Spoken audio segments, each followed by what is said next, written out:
நெல்லை மாவட்டம் கூடங்குளம் காவல் நிலையத்தில் விசாரணைக்காக அழைத்து வரப்பட்ட இளைஞர் மது போதையில் விஷமருந்தி தற்கொலைக்கு முயன்ற நிலையில் கவனக்குறைவாக செயல்பட்டதாக 2 காவலர்கள் பணியிட நீக்கம் செய்யப்பட்டுள்ளனர்.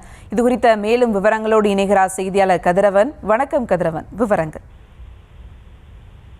வணக்கம். நெல்லை மாவட்டம் காவல் கிணறை சேர்ந்தவர் ரமேஷ். இவர் கூடங்குளம் பகுதியில் சந்தேகத்திற்குரிய வகையில் தனது இருசக்கர வாகனத்தில் சுற்றித் திரிந்துள்ளார்.